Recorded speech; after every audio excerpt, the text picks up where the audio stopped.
Assalamualaikum warahmatullahi wabarakatuh. Perkenalkan, nama saya Tasya Sofwa Rifkiani, NIM 277200064, kelas 5C Biologi, Tadris Biologi. Baiklah, pada video kali ini saya akan menjelaskan tentang evaluasi proses dan hasil belajar biologi. Baiklah, yang pertama kita akan membahas tentang A. Peranan perencanaan tes. Yang pertama, ada asesmen adalah pengumpulan data dan informasi untuk tujuan menjelaskan tingkat pengetahuan, penampilan, dan prestasi individu maupun kelompok. Yang kedua, pengukuran adalah proses mendapatkan informasi dan diwujudkan dalam bentuk angka. Kemudian yang ketiga, evaluasi adalah proses sistematis untuk mengumpulkan, menganalisis, menginterpretasi informasi dan menentukan tingkat keberhasilan siswa terhadap tujuan instruksional. Baiklah, kita akan melanjutkan ke A. Aspek-aspek perencanaan tes. Beberapa hal yang penting yang harus diperhatikan dalam membuat perencanaan tes antara lain. Yang pertama, pemilihan sampel materi yang akan diujikan.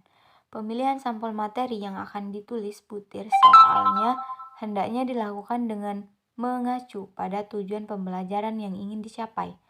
Yang kedua, jenis tes yang akan digunakan. Pemilihan jenis tes yang akan digunakan berhubungan erat dengan jumlah sampel materi yang dapat diukur, tingkat kognitif yang akan diukur, jumlah peserta tes, serta jumlah butir soal yang akan dibuat.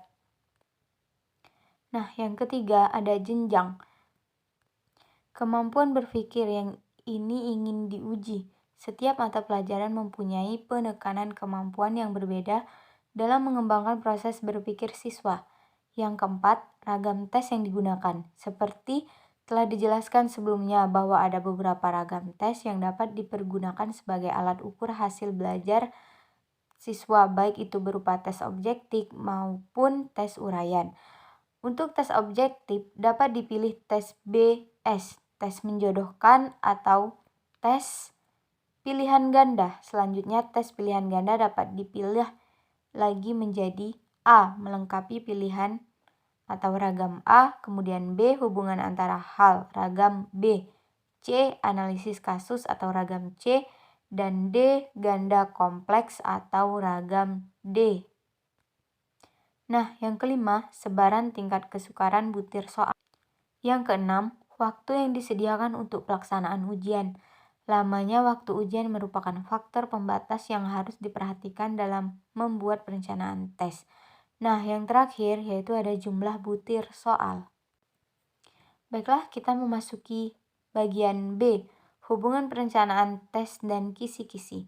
Kisi-kisi tes sangat diperlakukan dalam membuat perencanaan tes karena kisi-kisi tes merupakan deskripsi kompetensi dan materi yang akan diujikan.